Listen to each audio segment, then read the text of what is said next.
Segunda de Corintios 5, y saben, mientras estudiamos las epístolas nos damos cuenta de que hay ciertas doctrinas técnicas que encontramos, y al terminar el capítulo 5 de Segunda de Corintios nos damos cuenta que cada palabra y definitivamente cada línea está completamente llena de enseñanza y de doctrina, así que podemos tomar un solo versículo y pasarnos una hora estudiándolo.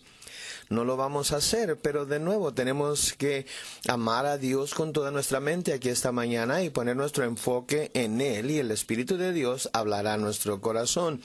La última vez que estuvimos juntos llegamos al versículo 11, en donde dice: conociendo pues el temor del Señor, persuadimos a los hombres. Vimos cómo Dios tiene que ser un Dios de justicia para poder ser también un Dios de misericordia. No se puede ser solamente un Dios de amor y misericordia, al menos que se juzgue al pecado.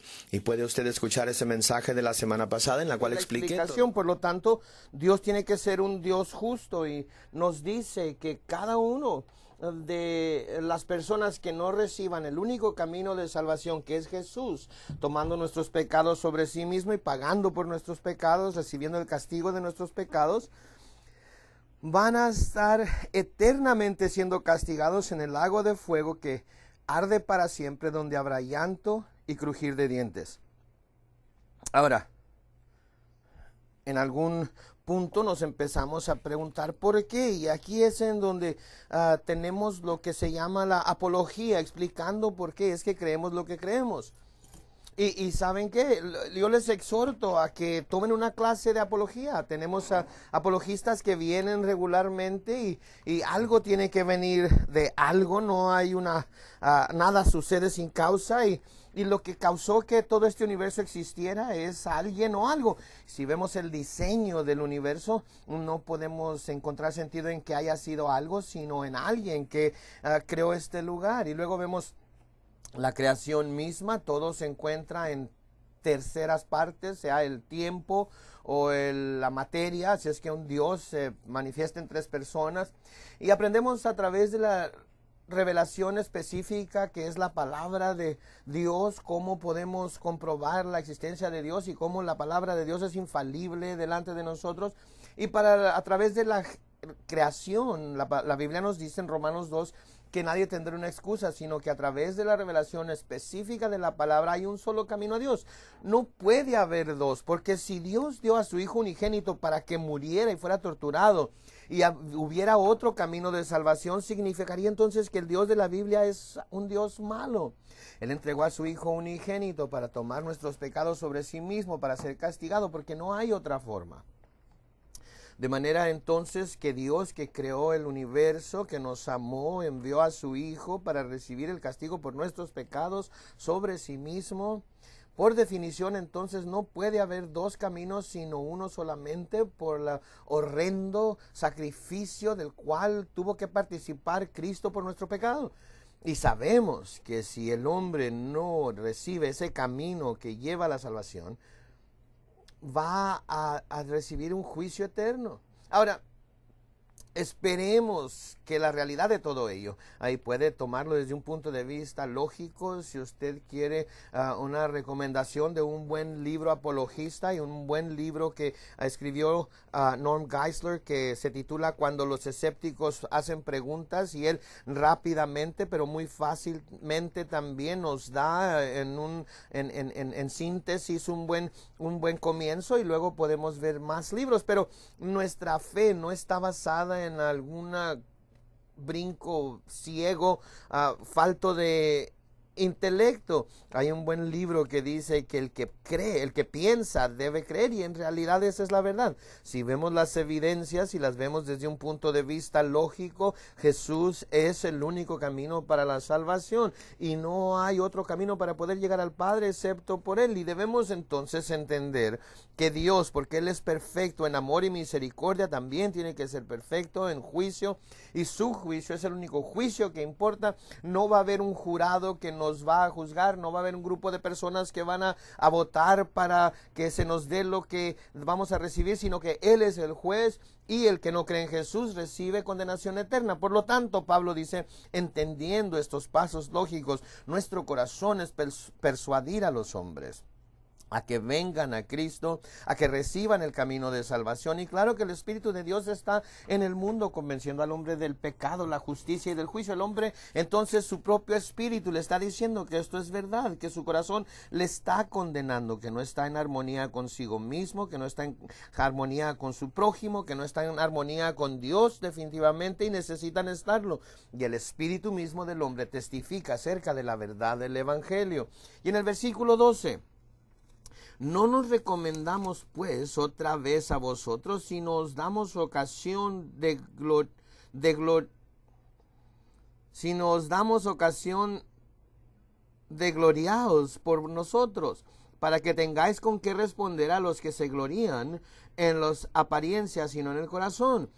Era difícil para ellos ver a su héroe, el héroe de su fe, tener una victoria tan llena de percances y peligros. Pablo fue azotado, fue puesto en la prisión. Más adelante se nos va a decir que su voz no era nada impresionante.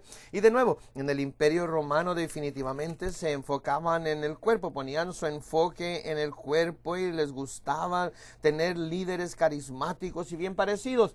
Y Pablo era la antítesis de todo ello. No era a este hombre que parecía actor de Hollywood, así es que no podían decir vengan y escuchen al que escribió la mitad del Nuevo Testamento, y su primera impresión era que era difícil ver a este hombre, escuchar a este hombre. Es difícil ver sus cicatrices y escuchar cómo ha sido asaltado y ha estado en naufragios y ha sido puesto en la cárcel.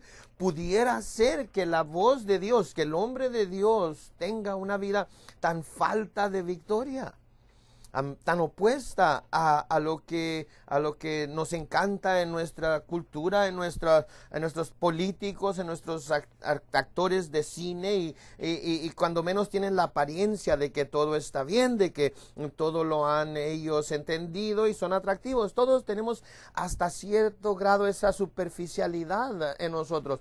Pero Pablo dice aquí, no, tenemos que luchar la buena batalla. Yo quiero que tengan la oportunidad de gloriarse, les dice, en este vaso, van a tener que ver más allá de mi cuerpo y ver hacia el corazón, ver hacia el carácter. Como tan a menudo dijo Jesús, él no miraba el carácter inmediatamente, sino miraba lo que era más adelante. Tu nombre es Simón, pero serás llamado Pedro, porque veo lo que eres ahora, pero veo también lo que vas a hacer cuando el Espíritu de Dios entra en tu vida y te cambia y te convierte en el hombre de Dios que debes ser. Vamos a estar viendo en un par de semanas más la vida de David los domingos en la noche, y no puedo exhortarle lo suficiente a que venga los domingos en la noche y disfrute del estudio acerca de la vida de David.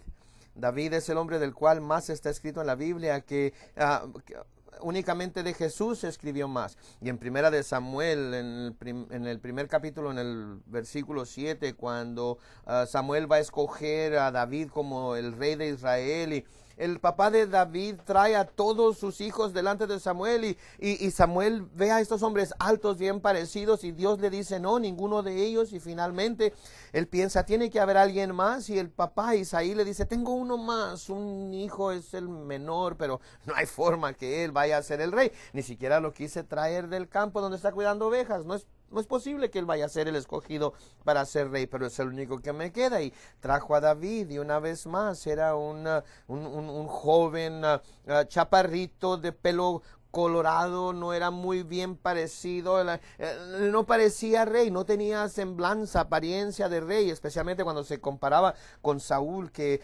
pasaba en estatura a todos los hombres de Israel. Y en Primera de Samuel 16:7, Samuel tuvo que hablarle a Samuel, a este hombre profundamente espiritual, y decirle, pero Jehová no ve como el hombre ve, porque el hombre ve la apariencia externa, pero el Señor ve el corazón. Y cómo necesitamos nosotros gloriarnos, no en la apariencia externa de la persona, sino en el corazón y en el carácter de lo que Dios está haciendo. Mi esposa y yo vimos un programa especial esta semana, creo que era el programa Dateline, que hablaban de toda la cirugía plástica que la gente se está haciendo. Yo entiendo que hay veces, y alabado sea Dios por la cirugía plástica, a menudo la gente la necesita tener diferentes deformidades físicas con las cuales nacieron o adquirieron a través de su vida y necesitan arreglarlas. Le doy gracias a Dios por ello. Pero había personas completamente hermosas de acuerdo a la carne, pero miraban en el espejo, y no creo que nadie se vea en el espejo diciendo, wow, estoy perfecto. No creo que nadie vea una foto de sí mismo y diga, oh, qué bárbaro, la perfección andando. Está dentro de nuestra mente y nuestro estado corrupto el siempre decir que no somos lo suficientemente hermosos, que no somos lo suficientemente delgados, o nuestro pelo está demasiado encrispado, demasiado lacio, la nariz la tenemos demasiado grande o demasiado pequeña. Es nuestra naturaleza no vernos a nosotros mismos tan atractivos. Y tenemos que darnos cuenta que el cuerpo se está deshaciendo. Es siempre asombroso cuando vemos a estas actrices hermosas a los 80 años de edad y pensamos, no puedo, ni se parecen a una viejita de 80 años. Pero se sienten tan tristes porque habían sido tan hermosas en su juventud y ahora esa juventud les ha desaparecido. Pero no debería ser así. Hemos visto al final del capítulo 4, comenzó del capítulo 5, que el hombre exterior se está desmoronando, pero el hombre interior va creciendo y fortaleciéndose, y al crecer es esencial que nosotros también les enseñemos a nuestros hijos que no deben gloriarse de la apariencia externa, sino del corazón. Debemos hacer lo que podamos hacer para hacernos ver bien y oler bien. No tengo ningún problema con todo ello. Pero no debemos llegar al punto en el cual eso es lo que nos identifica o lo que los demás son identificados por ello. Debemos entonces ver como Dios ve el carácter de la persona. Y Pablo sigue diciendo en el versículo 13, otro asunto que les está señalando, porque si estamos locos es para Dios, y si somos cuerdos es para vosotros. Recuerden que Pablo había estado delante de Festo y él estaba predicando el evangelio simplemente como nuestros hijos mismos lo podrían hacer. Y Festo le dice, pero Pablo había sido una persona tan inteligente y ahora pareces un loco. Esto es lo que Pablo dijo al principio de Primera de Corintios. Él dijo, el evangelio le parece necedad a los incrédulos, pero para aquellos que están siendo salvos es la sabiduría y poder de Dios. Y Pablo está diciendo, si parece ser que soy un loco, diciéndoles lo que Jesús me ha dicho a mí y estoy reiterándoles lo que Él me dijo, si parece como algo que no es intelectual o es una locura, no me interesa, esta es la verdad. Si parezco ser inteligente y parece ser que tengo la apología bien estudiada y por qué los hago entender por qué Dios es real y cómo Él los puede salvar, entonces también eso es grandioso. De cualquier forma, yo entiendo, yo comprendo, yo me he rendido a Dios y lo que soy en cuerpo es lo que soy en el cuerpo, pero puedo poner todo mi enfoque en crecer en carácter, en crecer en amor. Y en el versículo 14, otra cosa acerca de Pablo internamente hablando. La razón por la que hace lo que hace. Por ejemplo, podríamos preguntarnos, ¿por qué te sacrificas tanto, Pablo? ¿Por qué te entregas como te entregas para ser siervo hasta el punto de ser puesto en la cárcel? Y él dice, porque el amor de Cristo nos constriñe. Sabiendo todo lo que Dios me ama, al saber lo que Jesús al ser colgado en la cruz tuvo que sufrir y dijo, Padre, perdónalos porque no saben lo que hacen. Se nos dice que por el gozo puesto delante de Él soportó la cruz, menospreciando el oprobio. Y es difícil de entender cuánto nuestros padres nos aman hasta que nosotros somos padres. Y luego cuando tenemos hijos, nos damos cuenta y entendemos que había tan gran amor, que hay tan gran amor por nuestros hijos que no podemos explicar, amar a nadie más de la misma manera. Y entendemos así cuánto nos ama Dios. Y Pablo está diciendo, he visto un poco de ello y Jesús nos ama tanto. y me constriñe a mí a querer amarlo, cuando menos una pequeña porción de lo que Él me ama a mí. Y cuánto Cristo mostró su amor hacia nosotros. En primera de Juan, Juan dice que si estamos amando a Dios, será visible al amar a la gente que Dios ama. Amará a su hermano. No puede decir amo a Dios y odio a mi hermano. No sucederá, no se verá bien. Cuando se ama a Jesús, amará a aquellos que Él ama de la misma manera que Él los ama, o cuando menos lo intentará hacer. Y sigue diciendo en el versículo 14 que si uno murió por todos, luego todos murieron. Este es el pensamiento de Pablo.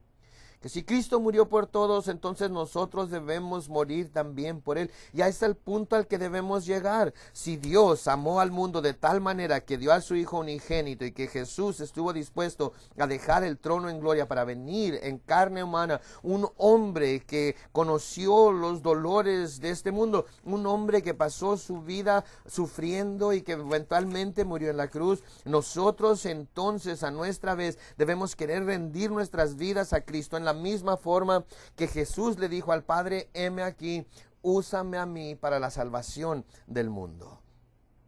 Para que todos nosotros lleguemos a ese punto en el cual damos 100% de nosotros. Y yo entiendo que esto tiene que ser un proceso. A menudo pensamos que nos hemos rendido y luego nos damos cuenta que no lo hemos hecho. Y yo creo que es un proceso en el cual constantemente nos estamos dando más y más profundamente a Dios, diciendo aquí estoy, hasta que finalmente nos derretimos completamente delante de Él y lo ponemos en sus manos y le decimos: Señor, yo soy un barro listo para ser moldeado, úsame como tú quieras, no me importa lo que tenga que sufrir, no me importa el dolor ni las dificultades, lo que sea que se necesite hacer, tú hazlo, porque quiero ser usado por ti. Hay una sola cosa, que para mí el vivir sea Cristo, y eso es todo. Y en el versículo 15 dice: y por todos murió.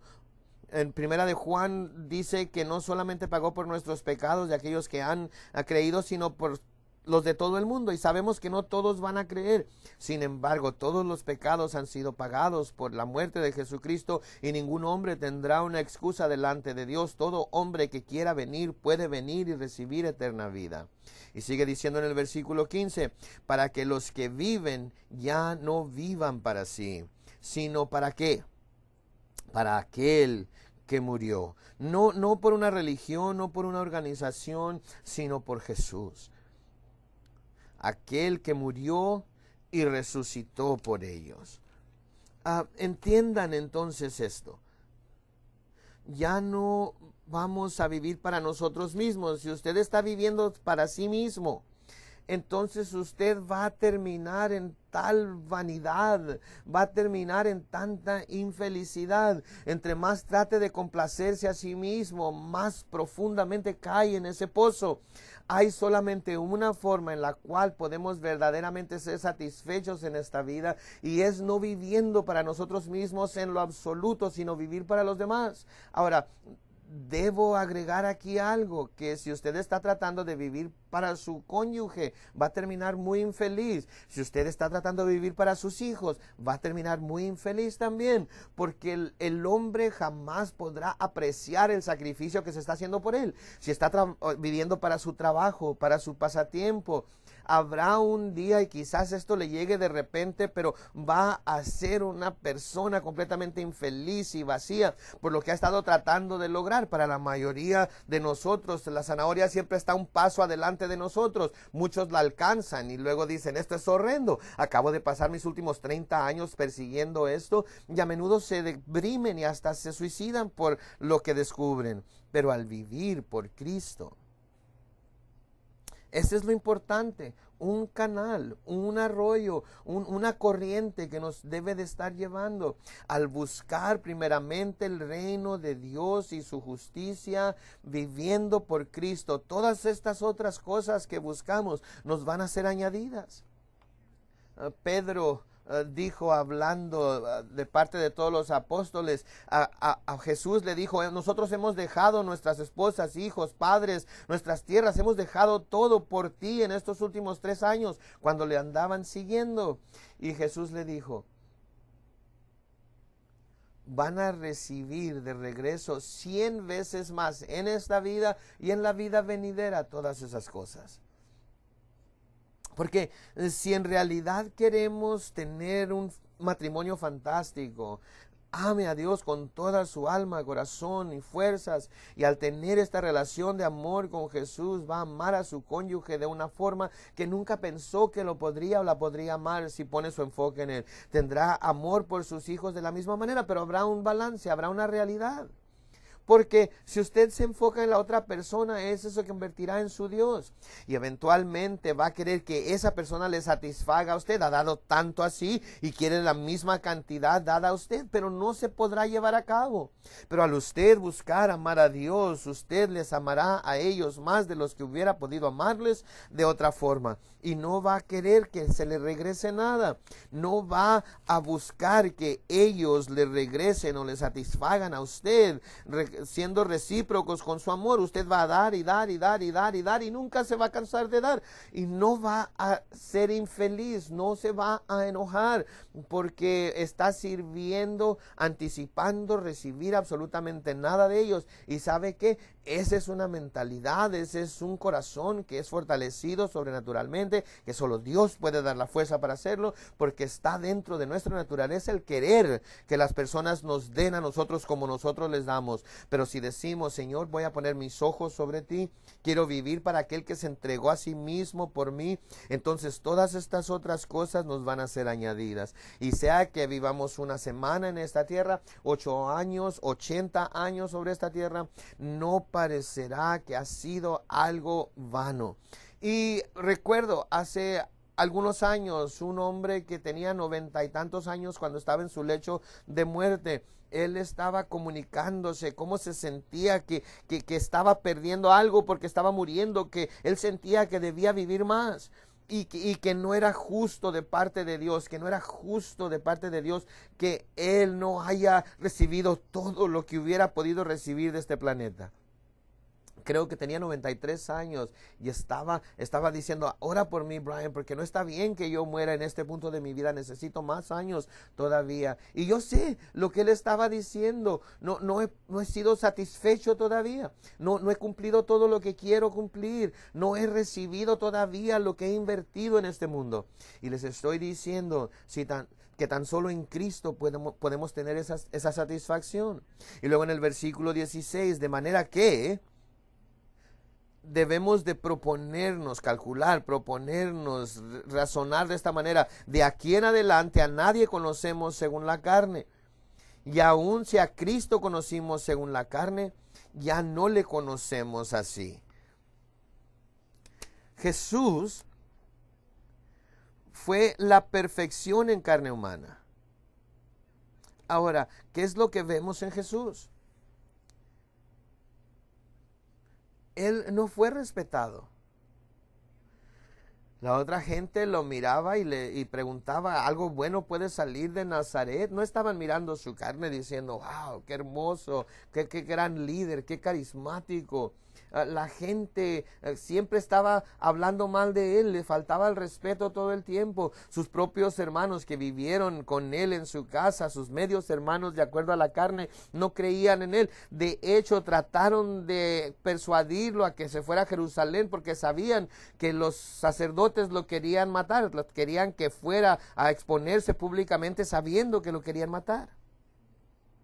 Los apóstoles nunca escuchamos que decían en los evangelios, oh, es tan asombroso estar con Jesús cuando estaba en la carne, desearía que volviera a estar con nosotros, aun cuando por unos momentos en la carne. Eso sería tan satisfactorio para ustedes. No escuchamos esas palabras de los apóstoles. En primera de Juan dice, lo que tuvimos de Jesús de acuerdo a la carne no es nada comparado con lo que tenemos ahora con Él en el Espíritu. No estamos recibiendo algo de segunda calidad. De hecho, si lo vieran en carne sería una distracción para ustedes, sería una decepción para ustedes. Pensamos a veces en Jesús y decimos, Señor, ven ahorita, muéstrate a mí aquí en mi dormitorio y toma mi mano y sé conmigo, puedo verte cara a cara, sería tan satisfactorio, pero no lo sería. Es Jesús de acuerdo al Espíritu que nos va a satisfacer. De la misma manera, cuando nosotros vemos más allá de nuestra propia carne, si ellos pudieran escuchar al apóstol Pablo hablando las palabras de Dios por medio de la revelación, si pudieran ver más allá de la debilidad de su carne y de su voz y de todas las cosas que le están yendo mal en la vida, y tan solo escuchan su espíritu comunicando lo que el Espíritu de Dios quería comunicar a la iglesia. Sin embargo, la carne de Pablo era una distracción para ellos. Y aquí él está diciendo, miren, de ahora en adelante debemos de ir más allá de vernos los unos a los otros de acuerdo a la carne o según la carne. Ni aun a Cristo debemos verlo así, porque ahí es en donde vamos a ver la relación, la intimidad, la profundidad de la relación que podemos tener con Dios. Cuando podamos tener comunión los unos con los otros, tener compañerismo los unos con los otros en lo que Dios está haciendo en el Espíritu.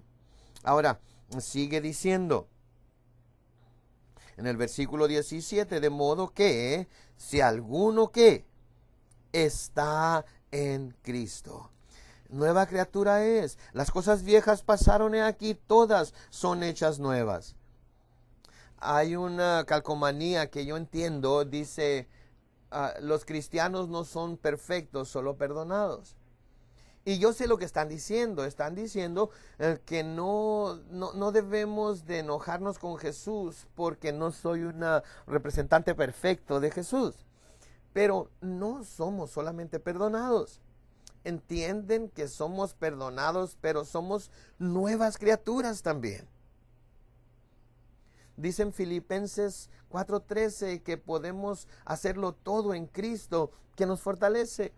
En Juan 14 dice que las obras que yo he hecho ustedes podrán hacer, y aún mayores que estas pueden hacer ustedes. Entiende entonces que así como Jesús anduvo, nosotros también podemos andar.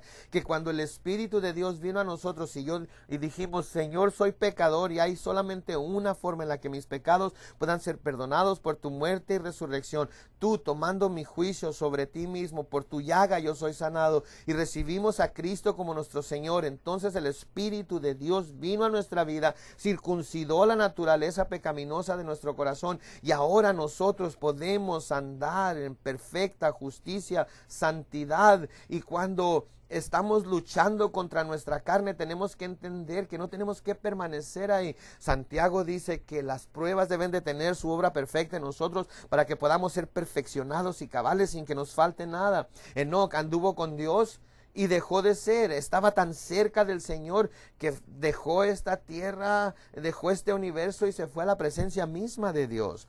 Elías fue arrebatado en un carro de fuego. Pablo dijo, síganme a mí como yo sigo a Cristo. Necesitamos entender entonces que podemos andar en la naturaleza, el amor, el poder, el carácter de Cristo. No hay límites. Somos nuevas criaturas. Pensamos en la creación. Dios dijo, hágase y se hizo. Eso de hecho fue más fácil, porque Él tiene que tomar nuestra naturaleza contaminada y corrupta y luego transformarla y cambiarla en una nueva naturaleza. Y si Dios puede crear el universo con su misma palabra, entonces Dios, por medio de la sangre de Jesucristo, puede cambiarnos a nosotros y hacernos nuevas criaturas en espíritu. Ahora, no quiero decir que nuestro pasado va a ser borrado y que ese tatuaje que trae en el brazo que no le gusta va a desaparecer, o todas sus deudas van a ser pagadas. No quiero decir que de acuerdo a la carne somos nuevas criaturas, pero de nuevo, de acuerdo al Espíritu. No vemos la carne, sino que vemos el Espíritu. Y no hay fin, si estamos en Cristo, a lo que Dios puede hacer. Y en el versículo 18, y todo esto proviene de Dios. En Apocalipsis 4:11 dice que para Él y por Él y en Él todas las cosas son para su beneplácito. Todas las cosas son de Dios, quien nos reconcilió consigo mismo por Cristo y nos dio el ministerio de la reconciliación. ¿No es asombroso? Sería como cuando Japón bombardeó Pearl Harbor en Hawái, y nosotros vamos a Japón y le decimos, oh, perdónenos, por favor, nos arrepentimos de lo que hicimos, ¿qué podemos hacer para tener paz con ustedes? En esencia, ¿qué fue lo que Dios tenía que, o por qué tenía Dios que reconciliarse con nosotros? Él no hizo nada malo, Él es perfecto. Nosotros pecamos contra Él. A menudo escucho a la gente decir, bueno, pues cuando una vez que me pidan perdón y lo miren, lo hagan de una manera sincera, entonces les perdono. Si no lo hacen, no lo voy a hacer. Y a menudo alguien se humilla a sí mismo y pide perdón y dicen, no lo puedo hacer. No puedo perdonarles. Pero en esencia, esto es lo que Jesús hizo. Nosotros fuimos los que cometimos el pecado y Él vino a nosotros y nos rogó. Él murió en la cruz pagando por nuestros pecados. Él hizo toda la obra, aun cuando nosotros éramos enemigos de Dios. Él vino a reconciliarnos a nosotros con Él y ahora nosotros tenemos ese mismo ministerio. Cada uno de ustedes que es un cristiano nacido de nuevo tiene un ministerio ¿de qué? Un ministerio de reconciliar al mundo con Dios. Versículo 19 dice que dice que Dios estaba en Cristo reconciliando consigo al mundo, no tomándoles en cuenta a los hombres sus pecados, y nos encargó a nosotros la palabra de reconciliación. Dios viene entonces al mundo a decir, yo quiero perdonar y olvidar sus pecados, quiero echarlos a lo más profundo del mar para no acordarme de ellos más, quiero perdonarles y darles vida eterna. Por favor, permitan que mi sangre lave sus pecados. Por favor, permitan que el sacrificio de mi Hijo sea recibido por ustedes para que yo pueda perdonarles. ¿No es asombroso esto? Que aun cuando nosotros estamos en nuestra arrogancia y nuestra soberbia, le decimos a Dios que no le necesitamos, que Él tiene una mente muy estrecha o hasta es malo porque nos ha dado esta forma de vivir que es demasiado angosta, estrecha para nosotros. Es asombroso. Sin embargo, Dios sigue persiguiéndonos. Dios sigue buscándonos para salvar aquello que está perdido. Y es lo que todos nosotros debemos estar comunicando también. Jesús dijo que cuando le hemos visto a Él, una descripción que tenemos de Jesús, nunca de acuerdo a la carne, pero la descripción que tenemos de Jesús, lo da de sí mismo y dice, soy manso y humilde de corazón. Y en mi presencia encontrarán reposo para sus almas. El creador entonces del universo, el Dios todopoderoso, es una persona humilde y de rodillas está pidiendo a la humanidad que se reconcilie con Él, con su creador, pidiéndole al hombre que reciba su sacrificio. Eso me asombra a mí. Que Dios sea tan humilde, que Dios sea tan manso, que toda la soberbia, todo el orgullo y la arrogancia desaparece. Jesús no vino a vivir para sí mismo ni por un segundo, ni siquiera por una fracción de segundo. Todo lo que Él hizo es servir a los demás, dando su vida como siervo para todos los hombres. Y ahora nosotros tenemos este mensaje para el mundo de recibir el amor de Dios, de ver la humildad de Dios, de ver la mansedumbre de Dios, de ver cuán grande la pasión de Dios por nosotros, que quiere darnos perdón y vida eterna. Y en el versículo 19 dice que Dios en Cristo estaba reconciliando a los hombres consigo mismo y nos ha encargado a nosotros la palabra de reconciliación. Así que, dice el versículo 20, somos embajadores en nombre de Cristo, como si Dios rogase por medio de ¿quién? De nosotros. Os rogamos en nombre de Cristo, reconciliaos con Dios, porque no queremos representar mal a Dios, no queremos decir cuando ellos nos maldicen. Pablo dice, yo les mostraré en mi cuerpo las cicatrices de que he predicado a Cristo crucificado. Y es asombroso cuán brutales pueden ser los hombres, cuán lastimadores pueden ser los hombres cuando les decimos que Dios les ama, que Dios quiere perdonarles. Y cuán arrogantes y malos pueden ser los hombres. Y a menudo decimos, bueno, pues olvídalo, entonces mereces irte al infierno. Y yo me voy a reír de ti cuando te vea yendo al infierno. Cuando estés quemándote en el lago de fuego, te voy a decir, y ahora estás deseando haberme escuchado. No podemos dejar que eso suceda. Tenemos que continuamente representar a Jesús. Debemos continuamente permanecer humildes. y amorosos y mansos.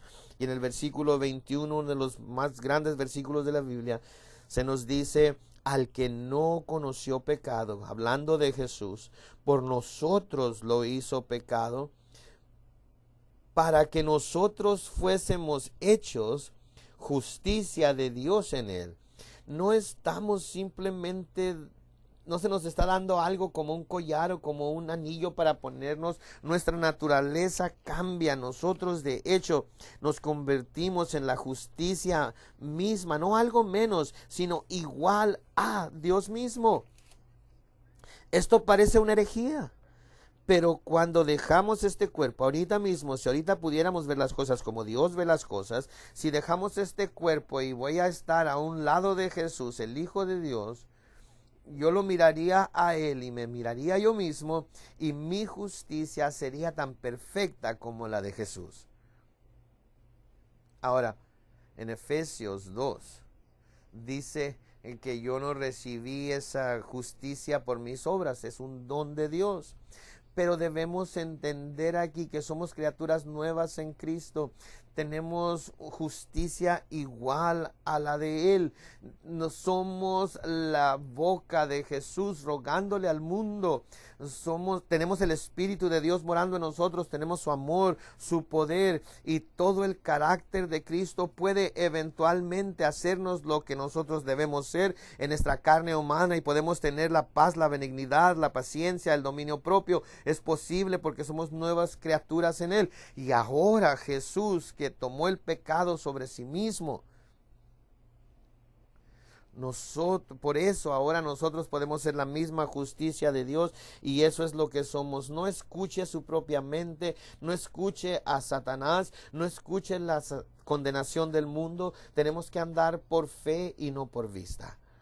Y aun cuando es difícil para nosotros ver más allá de nuestra carne y nuestras palabras y los deseos de nuestra mente y nuestro dolor y nuestro orgullo y todas esas cosas que se encuentran en este cuerpo pecaminoso, Pablo dice: no hay cosa buena que more en mí, dice en Romanos 7. Pero espérense, eso no es verdad. Eso es en mi carne, porque en mi espíritu hay perfección y una voluntad perfecta. Sin embargo, en mi carne no hay nada bueno.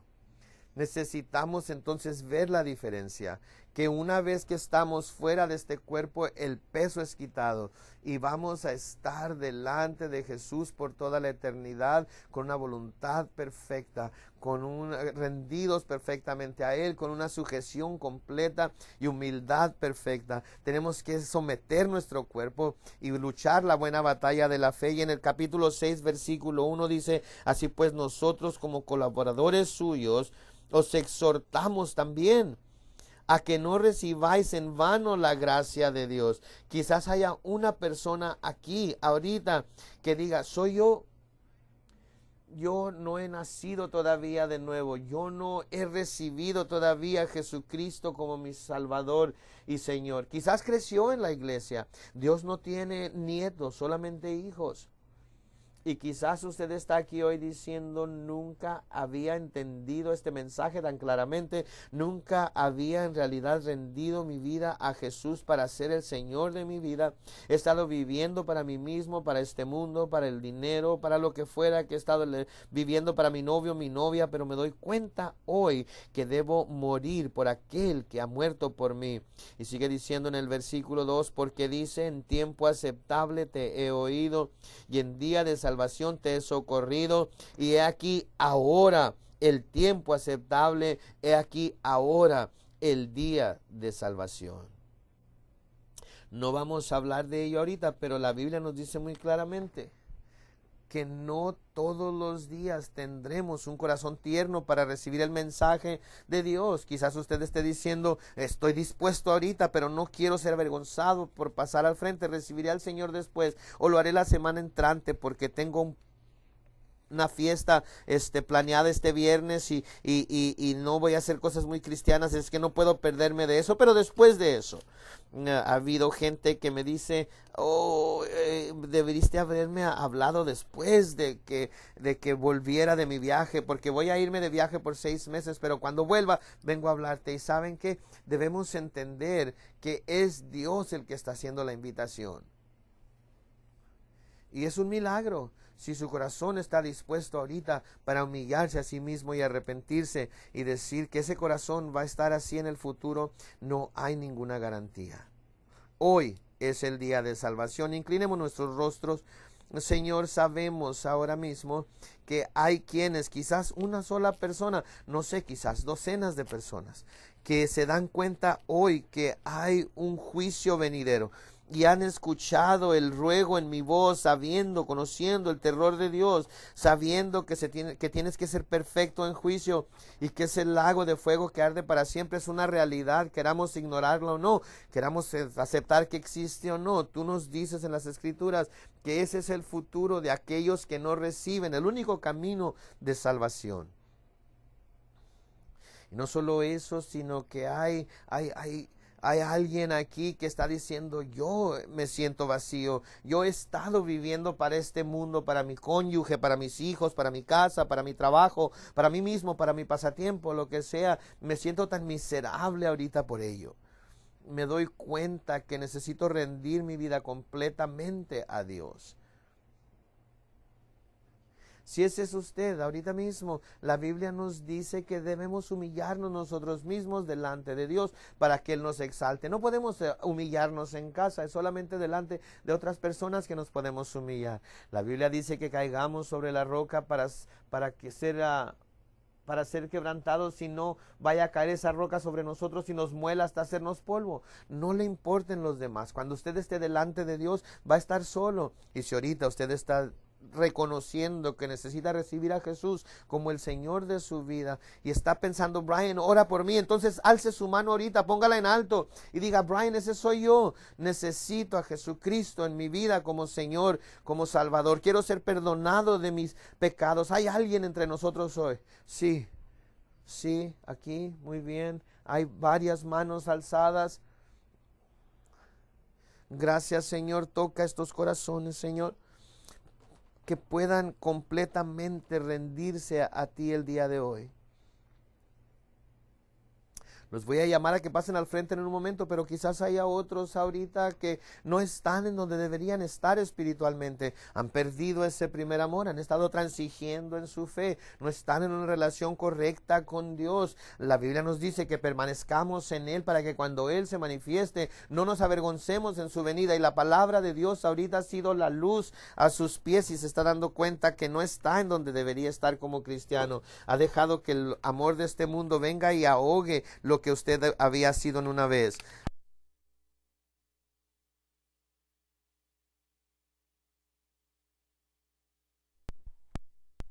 Se encuentra entre familia aquí. Esta es su oportunidad de decir, soy yo, estoy cayendo sobre esa roca para ser quebrantado. Levante su mano, ahorita póngalo en alto y diga, Brian, ora por mí también. Sí, muchas manos. Gracias, Señor, de nuevo por estos que han dado su vida a ti por primera vez y los que están volviendo a dedicar su vida a ti. Y voy a pedir a todos los que alzaron su mano ahorita que se pongan de pie ahí donde se encuentran. Por favor, sigan con lo que están haciendo. Dejen que esta obra sea una obra completa. Ahorita mismo hay tantos de ustedes, quizás una docena de ustedes que levantaron su mano. Humíllense a sí mismos. Permitan que la palabra de Dios termine la obra en ustedes. Al cantar este canto ahorita les voy a pedir a ustedes que se pongan de pie, y los que no levantaron su mano y quieren pasar al frente, háganlo ahorita mismo. La Biblia nos dice que si nos humillamos delante del Señor, Él nos exaltará. Entonces, si usted viene con alguien, tiene un amigo con usted, tiene a su esposa, a su esposo con usted, y ellos quieren venir con usted, que vengan con usted, pero tomen ese paso de fe. Vamos a ponernos todos de pie juntos. Ustedes saben quiénes son. Voy a pedir a los líderes y sus esposas que pasen al frente, por favor.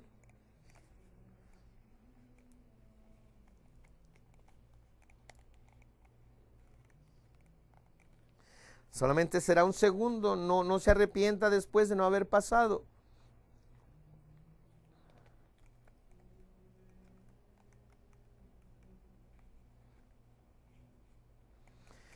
Recuerdo estar en este mismo lugar y no sabía qué orar y mi corazón estaba tan endurecido y alguien me dijo, déjame hacer una oración que quizás exprese la actitud de tu corazón y voy a pedir que todos oremos juntos para hacer a los que pasaron al frente, que se sientan cómodos y esperamos que esto exprese su corazón. Amante Padre Celestial, yo he escuchado acerca de tu amor por mí, que enviaste a tu Hijo unigénito para morir por mí.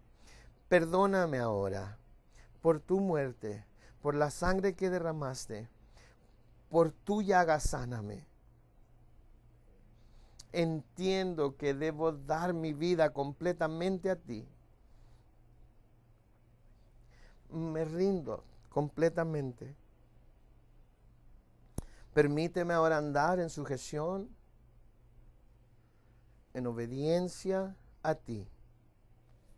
Y Señor, bendice a todos los que han escuchado tu palabra hoy en espíritu y en verdad. Lávalos en el agua de tu palabra. Tráenos de nuevo esta noche para tener un gran tiempo en tu presencia esta tarde. Y ahorita, Señor, al salir de este lugar, que la comunión los unos con los otros sea dulce, que haya palabras de sabiduría, palabras de ciencia, profecías, que se compartan las escrituras para que el acero aguce al acero y que sea algo de riqueza. En el nombre precioso de Jesús, y todos dijeron amén y amén. Dios les bendiga, tengan un gran día en Jesús. Gracias, Señor. Bless you. Have a wonderful day in Jesus. Thank you, Lord.